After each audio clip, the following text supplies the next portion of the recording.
We have it. It says audio. Dallas! Oh my God. Hello. Hi there.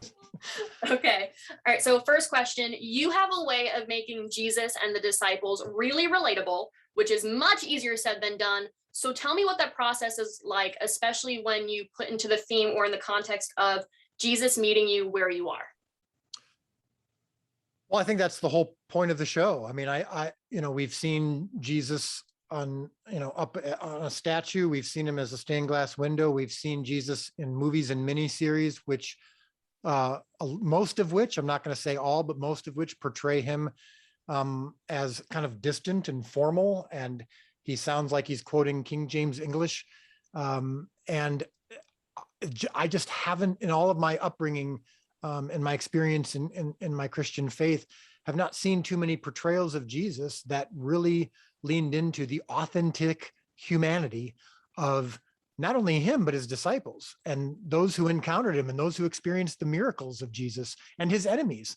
It's just always seemed so staged and formal. And that, I believe, has been in many ways a hindrance to the experience that we can truly have with Jesus. Even the Gospels themselves, which are, of course, life and God's word. There's nothing to be critical about with the Gospels, but when that's the only experience you have with Jesus and with these stories, and if you don't have any context, which is what I think a good pastor does, a preacher will give you historical context, cultural context, the realization that these people lived and breathed and had the same struggles and concerns and questions that we did, and dealt with poverty and dealt with oppression, and that they were human beings like we were, I think it shouldn't be, but it is a revolutionary concept. And that's what people are responding to with The Chosen, is there for whatever reason, because I don't know that I'm fully responsible for it. I think God has a hand in some of this as well, but well, not as well, more than I do. For some reason, people are their passion, their faith is being reignited to a profound level. That's what they're saying. They're saying, I've never been this close to Jesus. The Gospels are coming alive to me. The Bible, when I read it now, the words jump off the page. They're no longer black on white. They're now in color. And I believe God's doing something special with that. And I think it's because, you wouldn't expect this, but I think it's because of the humanity. When you see Jesus laugh with his friends, make a joke, when you see him dress his wound, you see him prepare his own food, pray before bed, when you get to know the people before they experience the miracle, something happens and it now comes to life in a way that for a lot of people, it hasn't before. And so I think that's happening with me. And I think that's what people are experiencing through the show. Ditto. Yes, happening with me, hence why I am so big into it. So I guess with that being said, and you kind of went into this, but did you anticipate the profound reaction after season 1 and episode 1? And just how did that impact you moving forward, since you kind of do each episode right after the other? Well, that's a really good question, because the answer might be surprising. I didn't anticipate anything. I didn't anticipate positive or negative. I didn't set goals. That God took all that away from me in my career and spiritually. I just wanted to focus solely on being in his will, and in this case, creating a show that honors the character and intentions of Jesus in the Gospels. So when it comes to the response, that's not up to me. And I refuse to worry about it or to try to achieve it, or try to avoid criticism or gather more praise or bigger response. I really can't think about it. So then when we're done with season 1 and the response comes in, I still have to sit in front of a blank computer screen, and I still have to write new episodes and seasons. And that blank screen doesn't care at all how people responded to a previous season. So we do have, just to clarify, we do the seasons, like all 8 episodes at once. So we write 8 episodes in a row, and then we film them all together, and then we release them one at a time, but we film them all at the same time. So I don't have time when I'm working on 8 episodes all at once to be thinking, how did they respond to episode 3? And is that going to change episode 4? And even if I did, I'm really working hard to not care. to not think about what the response may be. I can't do it. It'll add too much pressure. There's already enough pressure to write a good show. It's making a good television show is really, really hard. And I'm not saying that I've pulled it off, and there's 5 more seasons to go. At any moment, I can make a bad episode or a bad season. I'm just desperately trying to avoid that, and I can't worry about audience response. It's just not. It can't be my motivation. So that the audience response doesn't inform future episodes and seasons, other than when I hear if someone's confused by something. So if something's confusing, or if they feel like they'd like more clarity on something, sometimes the writers and I will go, okay, we do need to make sure that we're conscious of how this storyline is being received. That's great advice that I feel like every journalist should take in the business anytime we do a story. So that's life advice, what you just gave. Yeah. So why did you start the whole entire show with Mary Magdalene and Jesus? Why didn't you start it with another disciple, another miracle? And I see actually, that scene behind you in the picture. Yeah, it's out of focus because of the camera, but the painting is what I believe and what audiences seem to say is the most impactful moment in the show's history, which is the end of episode 1. A couple reasons. Number one, just from a strictly story perspective, we knew that episode 1 was going to be a setup. It was going to be introducing you to the main characters before they encounter Jesus. And it's a slow burn. I mean, for especially for people who start watching the show expecting it to be like a traditional Bible show, there isn't anything in the first 45 minutes of the first episode that's from Scripture. It's all just introductions to people that are in Scripture, and that you get introduced to Simon as a fisherman, and Matthew as a tax collector, and Nicodemus as a Pharisee. But in the Gospels, it says Mary Magdalene was following Jesus. Mary Magdalene had 7 demons cast out of her. That's all it says. So we wanted to explore the backstory of that and what that looked like. Now, why we chose Mary to be the feature of episode 1 was because episode 1 had to have a beginning, a middle, and an end. If we didn't provide some sort of victory, some sort of joy, some sort of redemption, we thought it'd be tough for people to keep watching. They'd just be like, I don't know that I want to spend this much time getting to know all this backstory if I don't see that Jesus is going to be here and something great's going to happen. So we thought Mary Magdalene's story was the one that we thought we could do the most with in that episode. And also, I just have a real heart for that story, for Mary Magdalene's story. It's also, when it comes to Bible projects and Bible stories, oftentimes women are kind of secondary.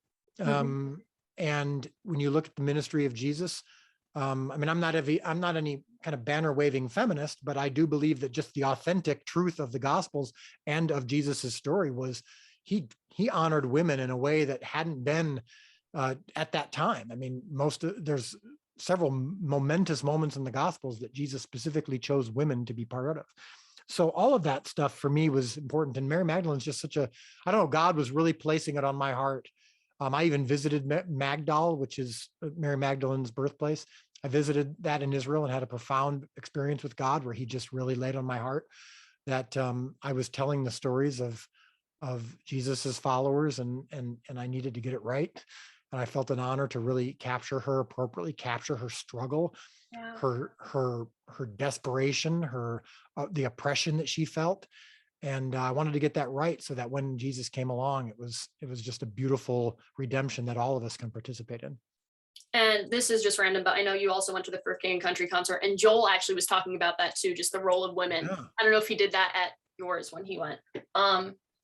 Let me see. Okay, so discuss your portrayal of Mary Magdalene again, because you came with the backstory, and how is it similar and different to what's in the Bible? Because you show her experiencing PTSD and with the Roman soldiers, but in the Bible, it just says, cast out the demons. So kind of explain that and why you portrayed her the way you did. Yeah. So once we made, the decision to portray this demon possession, which is what we do in The Chosen, we look at these stories or these moments from the Gospels that don't have any context to them. And then we work our way backwards to say, okay, when we get to this point in this story, what would explain or justify how this happened. And so what is it that causes demonic possession? And typically it's trauma or some sort of invitation even on the part of the person who experiences it. Now, they may not outright invite a demon. They might not say, all right, demons, come in and make my life miserable.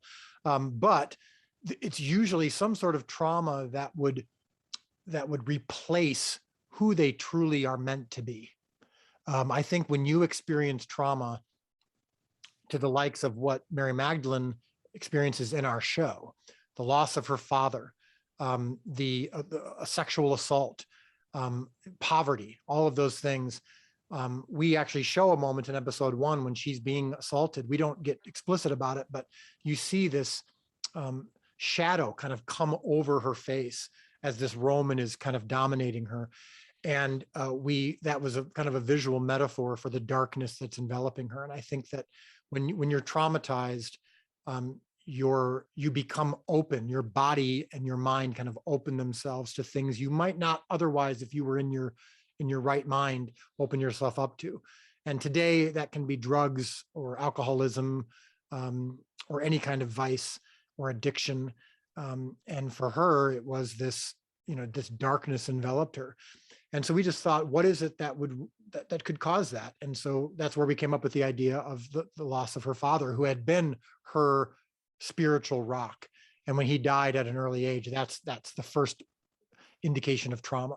And so as she grew up, we thought, when you don't have a dad, or when you have a difficult relationship with your father, to use other people as examples, I've just seen over and over, especially with women or young girls, when you don't have a dad, or your dad is abusive or absent, that your worth and your value, it's really hard to know how you're supposed to be treated by men. You don't have an example of nurture and loving and love and caretaking, and what true masculine relationship and what a relationship with a man is supposed to look like. And so oftentimes I've seen women seek it out. They're seeking desperately for a male relationship to replace what they've lost. And it doesn't come in the same form as what it did in a health, what could have in a healthy way.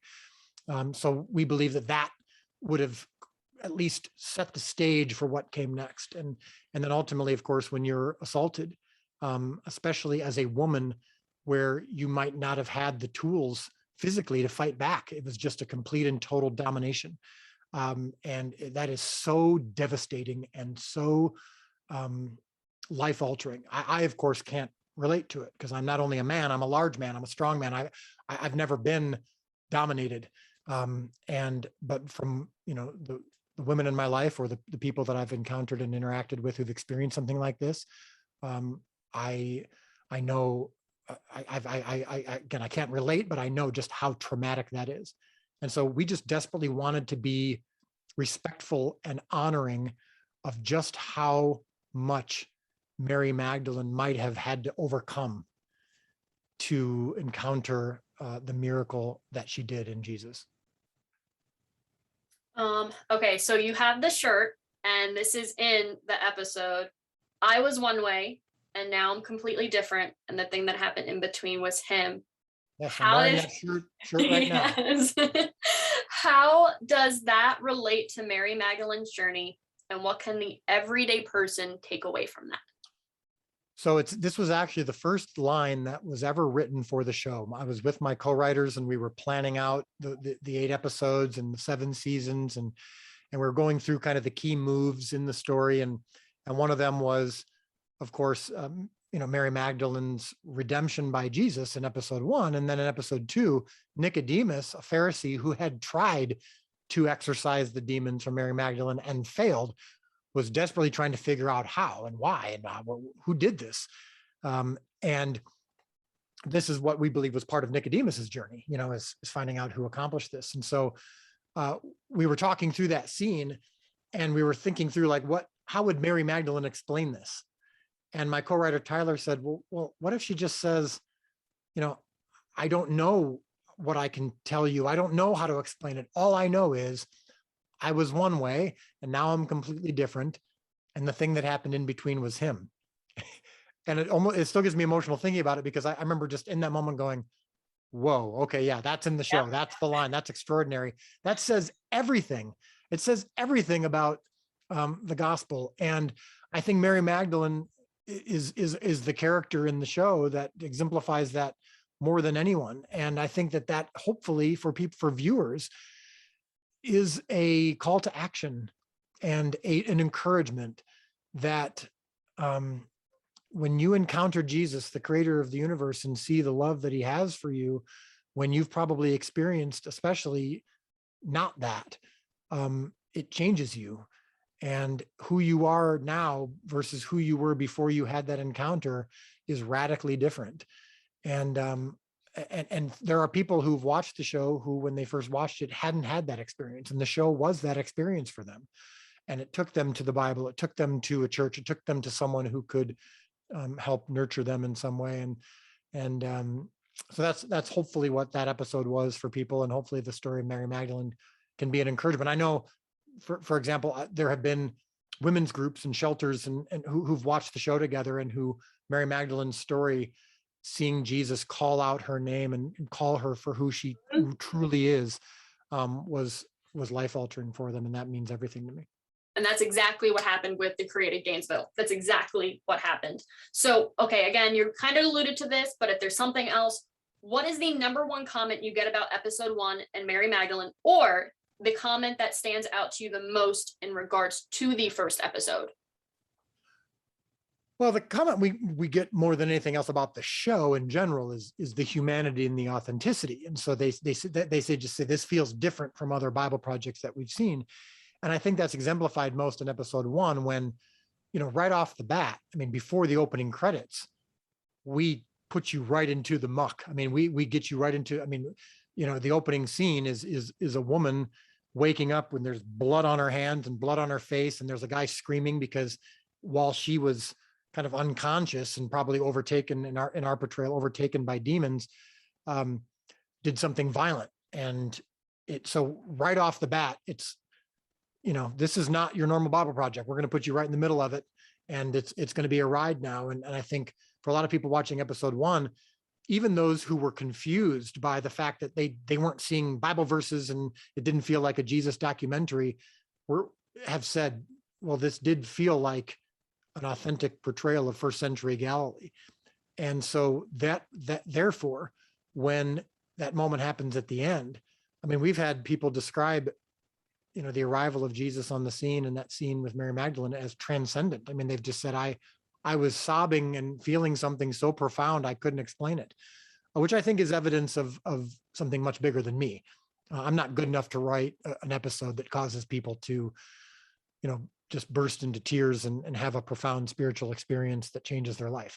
That's not something I'm capable of. So, but I feel like for a lot of people, that's what happened in episode 1. In that moment when Jesus calls her by name and claims that she is his, I think that for some reason that went through the television and spoke directly to people where they're at. So then, is there any moment that stands out to you the most, whether it's the writing, the directing, or roundtable discussions when you were doing episode 1?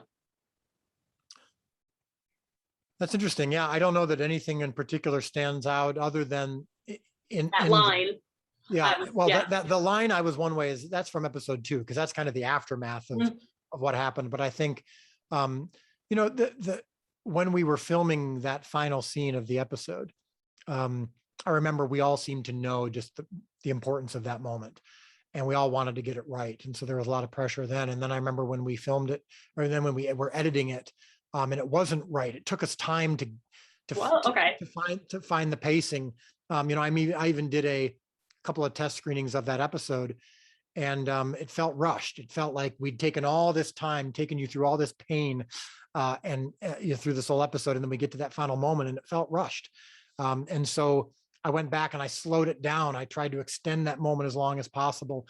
And then the music, it took a long time to dial in the music to make sure that we were giving it an opportunity to be truly impactful. So I think the editing of it and of it was probably the thing that I remember most about making sure that we nailed that moment.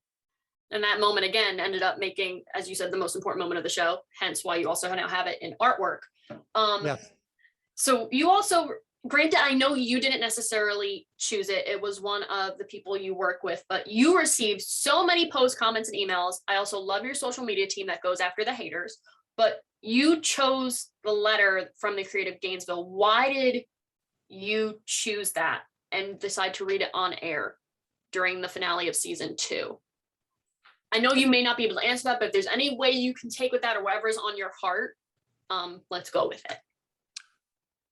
Well, it was just so profound and moving to me, because I think there's so many viewers who watch The Chosen who are in a relatively comfortable place in life. They maybe haven't experienced deep trauma. They maybe haven't experienced poverty or oppression. They've experienced other things. I mean, we all have our vices. We all have our struggles. No one has a monopoly on pain. But there is something uniquely profound about women who've experienced trauma, especially sexual trauma, or have been caught up in some sort of situation or lifestyle, whether they chose it or not, that involved being dominated or used, or disregarded or seen for something other than who they truly are. Maybe they've been seen or looked at as just a body to be used. And the fact that this show could in some way speak to them and give them a sense of hope is, I mean, well, what could be better than that? I mean, if I could die knowing that something I was part of, that I got an opportunity to participate in Jesus reaching through to someone who felt so disregarded and so cast aside, and that message of "you are mine." I mean, that's what that painting is. Yep. Behind me is Jesus is holding a woman who had not felt love or accepted. Loved, accepted, or possessed by someone who truly loved her and wanted what was best for her. And she just was able to lean into it and surrender to it. I mean, that moment, and the painting is called "You Are Mine." And for the fact that some of those women felt that and felt that they could identify with her pain. It's really hard to do. A lot of Christian projects and churches and even things I've been a part of have kind of glossed over the pain and glossed over the tough part of the story. And that these women felt like we actually captured in some small way their pain and their struggle, and then therefore captured the possibility of redemption. Just wrecked me. Why Lilith then for the name before Mary Magdalene? Well, in religious tradition, Lilith is a demon. In a lot of the stories of, especially of Jewish history and mythology, Lilith is kind of represents the name of a demon. Some people have used it to represent the name of kind of what happened with Eve in the garden. Kind of the whole, like, that's kind of where it was birthed, was this notion of Eve kind of overtaken by Lilith. In fact, some people believe, I don't necessarily share this belief, that Lilith was kind of the first woman, and then Eve kind of came out of that. I mean, there's a lot of kind of, some of it's weird, some of it's whatever, I don't know. But Lilith just kind of through tradition is represents a demonic presence. And so we had this concept that Mary Magdalene in her upbringing was Mary, but then as she experienced this trauma, she wanted to get rid of who she was, and she kind of embraced, whether it was alcoholism or demonic possession, and just kind of became a different person, and even gave herself a new name, just to kind of completely rid herself of her past. Because she was, and I think that happens to a lot of us, even on a less dramatic scale. Sometimes when we stray from our tradition or stray from our faith, we don't even want to think about it because we don't want to feel guilty. And so she kind of just rid herself of everything Jewish and everything of her faith, and even gave herself a new name. And Lilith just felt like an appropriate one. And then Jesus calls her by her true name and calls her back to who she really is. What do you want people, Christians and non-Christians, to know about the show or take away from the show? Emmanuel, God with us. We use around Christmas, we oftentimes use the term Emmanuel. There's a lot of songs called Emmanuel, and it means God with us. And it's not just a Christmas concept. In season 1, episode 5, for example, Jesus is at a wedding for his friends, and he's dancing and he's singing and he's telling jokes. And ultimately he changes water to wine as a favor for his friends because his mom asked him to, because the creator of the universe was actually one of us. He dwelt among us, and he lived as a human being for a time. And that truth is if you can believe it, if you believe that he was God and that he actually was one of us and came to earth. It was the message of the Christmas special that we just did. That's out now and on our app and was in theaters for a time. That whole message is God was with us. God was one of us for a time. And when you believe that, it's life altering, because you believe he felt what we felt and he experienced what we experienced. And he wants us to participate in that because he participated in it with us. What is your favorite part so far of this whole entire experience? Well, I would say, I get approached now all the time from people who just say the show changed their life, and or they say they just want to say thank you, or they talk about how their young kids want to binge watch the show and can't wait for the next episode. Binge Jesus.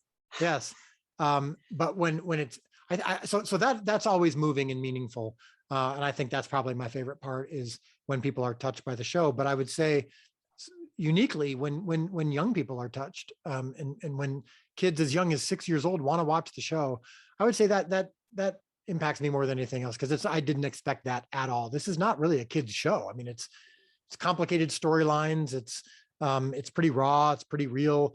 It's not like a Sunday school presentation of just a smiling Jesus all the time with his friends. It goes real. And I think knowing that people of all ages and cultural backgrounds and faith backgrounds are experiencing the show has been the most unexpectedly beautiful thing about it. I'm about to say, tell everyone to come and see. So what are you looking forward to most now that the Christmas special is over and you're still getting ready for season 3? What are you looking forward to? You really are a super fan. You know all the little phrases of come and see. Listen, I actually ordered that. I'm waiting for that to come in, and I have that hoodie. Granted, it's not a lot. I give $15 to you every single month, and I am waiting for a point make it big in my life so I can give you more money. Your show did change my life, and I don't shut up about it ever. Well, that's awesome. That's very meaningful. Thank you. Well, right now, season 3 is written. We're still making some tweaks to it, of course, but we're now preparing, getting our cast and crew back and working on pre-production for season 3. We're aiming to be filming sometime in March. We're building the sets. We've got so many things that are coming together for the future. So honestly, though, I really do live on a kind of day by day approach. Where I'm at in 5, Phil Vischer, the creator of VeggieTales, said this: where you're at in 5 years is none of your business. And I think that's true. I think that's true even for me, for like where you're at in a month is none of your business. This show is going so fast and things are happening so big that it's hard to keep up with. And so I'm just trying to focus on one thing at a time. And right now that's getting ready for season 3. And then also I really want to have a restful Christmas with my family, because you deserve it after moving and everything. Oof. And your schedule is crazy. Yeah, no, it really is crazy. And I just don't, I rarely have the opportunity to kind of step back for a moment and enjoy it and rest. And I don't do that well. And I'm hoping to do that this Christmas. I'm gonna say, if there's one thing I learned is and I'm still learning because I'm terrible at it, is when there's nothing, God truly wants you to just sit back and do nothing, because you are about to be catapulted into something so big and you can not even imagine, which you know that better than anyone else. Okay, so this is the last question I have. What have you learned from your work on The Chosen, and how has it changed you? Yeah, I think the biggest thing is the intimacy of Jesus. You know, we think of Jesus as a miracle worker, and so it's easy to think of the bigness, the fact that he changed the entire world and that there's millions of followers of Jesus. And but he didn't come to earth and build a new earthly kingdom right away. You know, he didn't topple the oppressors. He didn't fight a war. He didn't get up on stage and do a bunch of miracle tricks like a magician to try to impress thousands of people at once. You know, he did big miracles at times, but by and large, he met people where they were at. He was one-on-one. He was intimate. He was personal. He spoke to each person that he did a miracle for. It was always kind of geared towards their specific need. And so we show that in The Chosen. The miracles are all a little bit different, and he's usually saying things that are a little bit different to each person because of what their specific need was. And so I think that's the biggest thing for me, is that Jesus has a personal relationship with us and knows us deeply and profoundly. And therefore his experience with us and our experience with him is actually unique to us, and unique that he's not just this distant God or a church board or a statue that we have to come approach. He's reaching for us in a unique way, and that's life altering. Dallas, is there anything else that you want to say that is on your heart or anything? No, I'm on your turf. Yeah, I'll talk about whatever you want to talk about. So yeah, I hope that people who haven't seen the show yet know just how free and easy it is to watch. Yep. But I'm sure you're telling them that all the time. So, yes, I actually loaned out my DVDs. Yes, even for those who aren't into technology, but it is available on DVD. But even the app is much easier than people think. Don't be scared of it. Just go to the App Store, download the app. It's free. Doesn't even require an email address. Subscription, no nothing. You literally made it so easy, and I tell people that all the time. I'm like, you don't have to do anything other than download it. Yeah, and then you connect if you don't want to watch it on your phone, it connects to your streaming device, and it's you need a subscription for that. Dallas, thank you. This is definitely a huge moment for me, and just I know, just like how The Chosen was your thing and that God gave to you and you're trying to stay humble, that's what this is for me. So I will be having a wonderful weekend no matter what happens, knowing that I have this opportunity. Well, that's very kind. Thank you so much for having me on. Thank you, Dallas. And I'll let Julie know anything. And if you have questions, concerns, please just reach out, text, call. I'm here. Nope, we're good. Thank you so much. Thank you. Bye-bye. Bye.